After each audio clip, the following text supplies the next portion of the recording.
எனக்கு என்னன்னா, இப்ப சுராஜ் சார யூத்காக இன்டர்வியூ பண்ணும்போது, அவர் கிட்டத்தட்ட ஒரு 300 ஃபிலிம்ஸ் பண்ணிட்டாரு. அதுல யங்கஸ்ட் டைரக்டர் வந்து கென் தான்றது கான்வர்சேஷன் போச்சு. ஸோ நீங்க ஒர்க் பண்ணதுலயுமே வந்து யங்கஸ்ட் டைரக்டர் வந்து கென்னா தான் இருக்கும் அப்படின்றத நினைக்கிறேன். ஐ திங்க் ஸோ. ஆ, எவ்வளோ 24 அவருக்கு? ஆமா, ஆ. I think so. ஸோ ஒரு பக்கம் ரொம்ப சீனியர் மோஸ்ட் டைரக்டரோட ஆக்சுவலியும் அப்போ நான் யங்கா தான் இருந்தேன் அப்படின்னா, ராஜாராணி பண்ணும்போது ஆல்மோஸ்ட் சிமிலர் ஏஜ் தான். Okay, okay.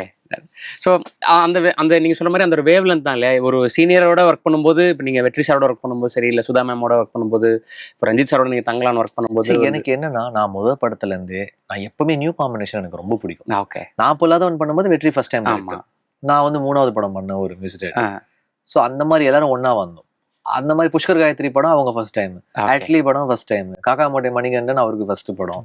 அந்த மாதிரி நிறைய பேருக்கு நான் ஃபர்ஸ்ட் படம், ஆதிக்கோட த்ரிஷானந்தரா அவனுக்கு ஃபர்ஸ்ட் படம், சாமுக்கு டார்லிங் ஃபர்ஸ்ட் படம். அது மாதிரி நிறைய ஹிட் டைரக்டர்ஸ் வந்து என் கூட வந்து ஃபார்ம் ஆயிருக்காங்க. அந்த லிஸ்ட்ல ஓகே, ஒரு சின்ன பசங்களா பண்ணுவோம், ஜாலியா சின்ன பசங்களோட படம் பண்ணுவோம்னு சொல்லிட்டு தான் புது காம்பினேஷன்ஸ் ட்ரை பண்ணுவோம். அப்பதான் என்னுடைய மியூசிக்குமே அது ஒரு புதுசா தெரியும். Correct. So I always like working with, இப்போ பாருங்க மரியான்ற புது டைரக்டரோட ஒர்க் பண்ணியிருக்கேன், ஹாப்பிராஜ். புது டைரக்டர், புது ப்ரொடியூசர், எனக்கு ஒரு நல்ல எனர்ஜி, ஜாலியா இருக்கும். எனக்கு ஒரு எப்படி சொல்றது, அது ஒரு மாதிரி அவங்க பயங்கரமா அந்த அந்த உயிரை கொடுத்து வேலை செய்வாங்கல்ல, அந்த மாதிரி எனக்கு அவங்களோட வேலை செய்ய ரொம்ப பிடிக்கும். Super, super.